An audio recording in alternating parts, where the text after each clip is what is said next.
Hai semuanya, selamat datang di channel Kode Hidup. Di channel ini saya akan berbagi tentang tips-tips di kehidupan kita sehari-hari. Semoga bisa membantu kalian semua. Hari ini saya akan memperkenalkan buku berjudul Ayah Kaya dan Ayah Miskin. Penulisnya adalah Robert Kiyosaki. Saya tidak berani mengatakan bahwa setelah membaca buku ini, Anda dapat langsung menjadi kaya. Tetapi buku ini pasti bisa membantu Anda membuka pintu lain dalam kehidupan Anda. Sebagian besar dari kita telah ditanamkan konsep tradisional untuk belajar dengan giat setelah lulus cari pekerjaan yang bagus. Apakah ketika belajar dengan giat dapat mendapatkan pekerjaan yang bagus?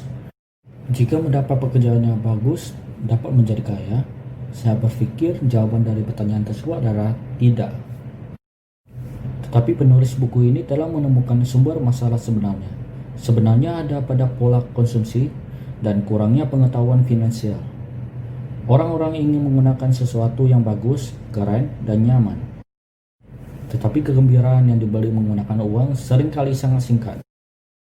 Misalnya, baru-baru ini Anda membeli ponsel terbaru, tetapi kegembiraan yang Anda rasakan mungkin hanya bertahan sekitar seminggu. Saat kegembiraan tersebut berakhir, selanjutnya Anda akan membeli barang yang lebih banyak dan lebih bagus.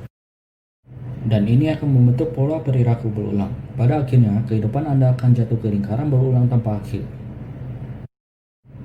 Buku Ayah Kaya dan Ayah Miskin ini memberi beberapa solusi yang sangat berharga. Saya akan membagikan 3 poin utama dalam buku ini yang dapat membantu Anda. Poin pertama, memahami perbedaan antara aset dan liabilitas. Berkonsentrasi untuk membeli dan membangun aset Anda sendiri. Apapun yang memasukkan uang ke dalam saku Anda, itu adalah aset. Apapun yang menarik uang dari saku Anda, itu adalah liabilitas. Jika Anda memiliki rumah dan Anda harus mengeluarkan 10 juta rupiah setiap bulan untuk membayar pinjaman, itu adalah liabilitas Anda. Jika Anda memiliki rumah dan setiap bulan menghasilkan pendapatan 10 juta rupiah, itu adalah aset Anda. Sangat penting untuk membedakan antara aset dan liabilitas. Orang miskin hanya akan memiliki liabilitas dan orang kaya akan memiliki aset. Orang kelas menengah akan membeli liabilitas yang menurut mereka adalah aset. Poin kedua, orang kaya memperhatikan karir dan aset mereka. Kata penulis, orang yang bermasalah keuangan sering menghabiskan hidup mereka bekerja untuk orang lain. Kebanyakan orang tidak memiliki apapun setelah kehilangan pekerjaan, dikarenakan yang menopang hidup mereka adalah gaji bulanan tetap mereka. Jika kita berkomitmen untuk membiarkan kaum muda belajar pengetahuan di sekolah dan kemudian mencari pekerjaan yang stabil, pada akhirnya mereka akan lupa fokus pada karir dan keuangan mereka sendiri, malah mengabdi hidupnya untuk memperhatikan karir orang lain dan hanya membuat orang lain menjadi kaya. Jadi untuk keamanan finansial pembaca, di dalam buku ini, penulis mengingatkan pembaca untuk fokus pada karir mereka. Karir yang dikatakan di sini adalah aset, bukan gaji bulanan Anda. Seperti yang dikatakan pada poin pertama, rahasianya adalah mengetahui perbedaan antara aset dan liabilitas, dan hanya membeli atau membangun aset. Orang kaya selalu peduli dengan aset, tetapi kebanyakan orang hanya peduli terhadap pendapatan mereka. Kelola pengeluaran bulanan Anda dan sambil terus bekerja, gunakan uang tabungan untuk membeli dan membangun aset nyata. Setelah Anda memasukkan uang ke dalam aset, jangan biarkan uang tersebut keluar. Uang yang masuk ke dalam aset Anda, ia akan menjadi karyawan Anda. Dia dapat bekerja 24 jam sehari untuk menghasilkan uang yang tak ada habisnya untuk Anda. Poin ketiga, atasi kemalasan dan segera bertindak. Kesibukan hanyalah bentuk lain dari kemalasan. Ada banyak orang yang terlalu sibuk dengan pekerjaan mereka dan tidak peduli dengan masalah keuangan mereka. Ada juga banyak orang yang terlalu sibuk bekerja tanpa memperhatikan kesehatan mereka sendiri. Alasan mengapa kedua orang ini begitu sibuk sama. Mereka menggunakan kesibukan sebagai alasan untuk menghindari masalah.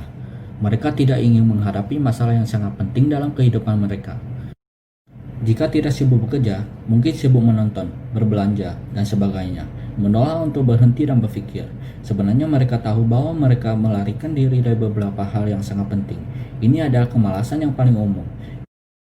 Menutupi kemalasan dengan kesibukan. Jika Anda tahu bahwa Anda kurang dalam masalah tertentu, Anda harus mencari ahli di bidang tersebut atau buku terkait. Biarkan otak menyerap pengetahuan yang berguna setiap hari. Ikuti kursus online atau baca beberapa buku tentang bisnis dan investasi. Kemudian ambil tindakan. Yang paling penting adalah mulai dulu. Ingat, jika Anda ingin mendapatkan sesuatu yang tidak pernah Anda dapatkan, maka Anda harus melakukan sesuatu yang belum pernah Anda lakukan. Ketika Anda mulai bertindak dan melakukan sesuatu yang berbeda, hidupmu juga akan berubah. Mulai saat ini, setiap kali Anda berpikir untuk membeli mobil atau rumah baru, pikirkan alasan membeli barang tersebut. Apakah ini dibutuhkan atau hanya ingin dilihat orang lain? Hidup itu milik sendiri. Jangan membuat pilihan bodoh untuk melayani orang-orang di sekitar Anda. Yang Maha Kuasa telah memberi kita dua hadiah besar, yaitu pikiran dan waktu. Anda dapat menggunakan dua hadiah ini untuk melakukan apa yang ingin Anda lakukan. Setiap uang yang datang ke tangan Anda sendiri yang memiliki kekuasaan untuk memutuskan bagaimana menggunakannya. Gunakan uang tersebut dengan bodoh, maka Anda memiliki kemiskinan. Gunakan uang tersebut untuk liabilitas, Anda akan menjadi kelas menengah. Jika Anda memakai pemikiran Anda untuk mempelajari cara mendapatkan aset, kaya akan menjadi tujuan dan masa depanmu. Pilihan ada padamu. Ada banyak tips dalam buku ini yang pantas untuk dijadikan sebagai pedoman. Saya sangat rekomendasi kalian semua untuk menemukan buku ini dan membacanya. Saya percaya, jika Anda bersedia untuk memahami cara berpikir dan konsep orang-orang kaya yang disebutkan dalam buku ini, dan kemudian menerapkannya dalam kehidupan Anda sendiri, maka keuangan dan kehidupan Anda pasti akan mengambil jalan yang berbeda. Jika Anda menyukai video saya, silakan like, share, and subscribe, dan nyalakan loncengnya. Maka Anda menjadi orang pertama yang menerima notifikasi ketika saya mengupload video baru. Semoga Anda menyukai video hari ini dan bermanfaat bagi Anda. Terima kasih telah menonton video saya. Selamat beraktivitas kembali.